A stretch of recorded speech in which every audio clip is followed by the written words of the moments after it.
A breakup provides the opportunity to pause and rebuild or re-establish yourself. Rebuilding yourself is very essential for moving forward in life, especially if you are dealing with a drastic change or you just came out of a serious relationship. But the good news is that change is something we are all capable of. We all have the ability to re-establish ourselves, just that it's a long process with many ups and downs, and it requires a lot of dedication and commitment, but at the end you find yourself on the right path. This video is about how to rebuild or re-establish yourself after a breakup, or after experiencing a drastic change in your life, or even if you are in that stage in your life where you feel you need to rebuild yourself. So we are going to discuss 5 easy steps that's going to help you rebuild or re-establish yourself. My name is Naki, and let's get into today's video. There's nothing wrong with wanting to take charge of your life or wanting a complete change after you felt low for so long. So rebuilding yourself can be an enlightening process, because changing the course of your life is not an easy job. It is very challenging, but if you are able to go through, you reap amazing benefits. So the first step in rebuilding or re-establishing yourself is to make a commitment to yourself. After a breakup, you need to acknowledge there's a rebuilding phase. So you need to recognize the need for you to focus on yourself.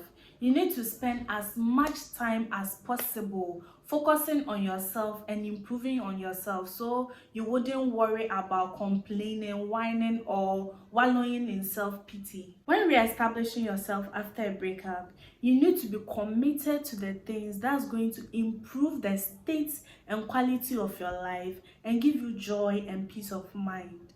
We all desire peace of mind. I mean, who doesn't? So if you find something that's working for you and giving you peace, then you need to stick to that thing. You also need to ensure that all your attention will be on yourself and becoming the best ever version of yourself, and sticking to whatever promise you made to yourself to improve your quality of life. Without commitment and dedication to yourself, you can't accomplish anything you set your mind on concerning you.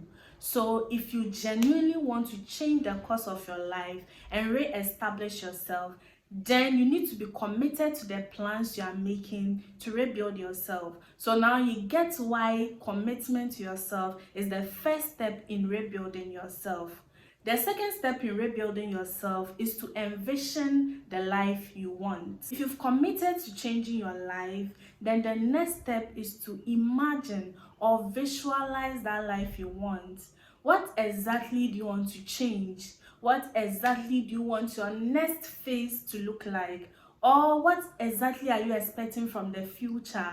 If you are able to answer these questions and you are able to visualize yourself in your ideal state or rebuilt, re-established state, then you can fuel your energy and put in the work to attain that, because you can see yourself that way. So of course you put in the work to get to where you really want to get to. You need to be as specific as you can about the things you want and spend time each day visualizing that, or daydreaming.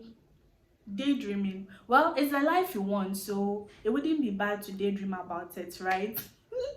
Well, the idea here is that when you visualize it, it's going to give you the upper hand or the power to accomplish it. It also wouldn't be bad to write down the changes you want to see or the things you want to improve or work on. It can be a behavior or something, maybe you want to work on it. Writing it down will actually make achieving it easier, because you know exactly what you need to achieve or exactly what you want to work on. So achieving it is going to be a lot easier, so that you don't waste your time and effort on something that doesn't really matter to your growth. Envisioning the life you want or visualizing the life you want will give you the upper hand in achieving it, in order to live the fulfilled life you want. So as you've envisioned and you've written sorry and you've written down the things you want to see, the next step is to put your plans into action. Truth be told, there's nothing like the perfect time for action. The ideal time or perfect time to do anything is immediately when you decide to do that thing. Because if you wait, you will never find the ideal time for that. What that means for you is that immediately you decide to re-establish yourself or change the course of your life, and you put down your plan or a list of the things you want to see in your life or the changes you want to make, you have to put your plans into action immediately. You don't have to put your happiness on hold. So stop procrastinating when you want to be happy or when you want to have a fulfilled life. Immediately you decide that this is the kind of life I want, then you need to start working towards it. If you want to start taking better care of yourself, or even if you want to take your spiritual life seriously, you need to stop wishing and hoping and start putting in the work, because magic will not come from anywhere and no one will put in the work for you. You need to do it yourself. You need to be fully committed and dedicated to your journey, because it is commitment that's going to help you put in the work in order to achieve the kind of life you want. So the next step, which is our first step, is to take one step at a time. You need to focus on the journey, not the destination.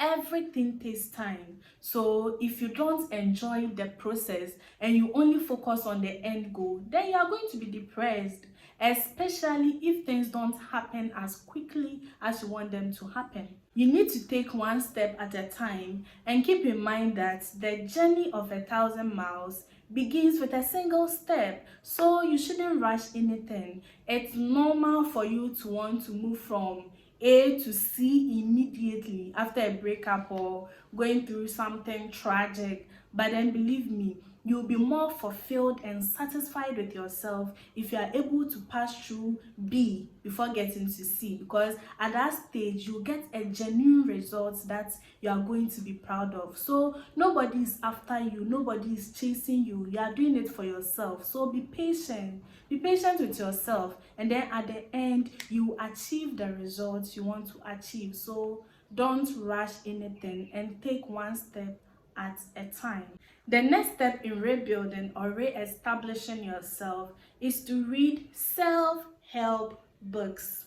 It's important to stay as motivated as you can be when fighting for a big change, such as re-establishing yourself. So you need all the help you can get. And although your friends and family gives you support, reading self-help books or motivational materials can have a significant impact and make a great difference in your life, and also direct you on the right path. So as you are rebuilding yourself, reading self-help books and motivational materials can be of great help to you, because it will increase your clarity and focus and also open your mind to new ideas and new approaches of doing things. These books will help you progress, they will motivate you and push you to do more and better. So if you really want to re-establish yourself and rebuild yourself, then you need to invest in self-help books, because they will serve as a guide to you.